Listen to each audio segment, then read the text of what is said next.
உன்னுடைய குடும்பத்தை பார்த்தேன் தாயே, உன்னுடைய மக்களை பார்த்தேன், உன்னுடைய தொழில் அறிஞ்சேன். கருப்பசாமி உத்தரவிட்டு இன்னைக்கு எல்லாம் குளறுபடியா இருக்குது. எல்லாம் ஆளுக்கு ஒரு தேசத்தில் இருக்கிறாங்க. அதனால கருப்பசாமி எல்லாம் ஒன்றுபடுத்தணும். இன்னைக்கு எல்லாம் தொழிலும் இல்லை.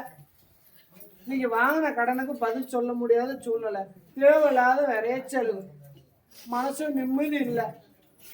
ஆனால் கருப்பசாமி உன் கட்டுமனை அடைஞ்சிருந்தாயே, இன்னைக்கு உன் கட்டுமனையிலையும் கருப்பசாமி நான் தான் கூட நிற்கிறேன். காவக்காரன் கருப்பசாமி தான் குலதெய்வம். ஆனாலும் ஏன் எனக்கு இவ்வளோ சோதனை அப்படின்னு மன தளறிட்டு இருக்கிறார். கருப்பசாமி உத்தரவிட்டு இன்னைக்கு கிரக சூழ்நிலையா எல்லாம் பிரிவினையில் இருக்குது.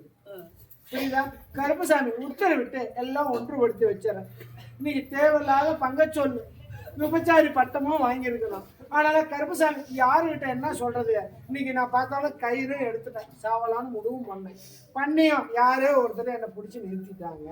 அதனால கருப்பசாமி இது எந்த ஒரு குறைபாடாக இருந்தாலும் ஓகே, என் மக்கள் எல்லாம் ஒன்றுபடுத்திடணும். தொழிலும் இல்லாத சிரமப்பட்டு இருக்காங்க, தலைக்கு மீறி கடனாளி ஆயிட்டோம் அப்படின்னு கேட்குறேன். கருப்பசாமி உத்தரவிட்டு உனக்கும் கடனை குறைச்சிடறேன், உன்னுடைய கஷ்ட நஷ்டத்தையும் போய்க்கிறேன். புரியுதா? இருந்தாலும் கருப்பசாமி ரத்தனம் ஆறுதையே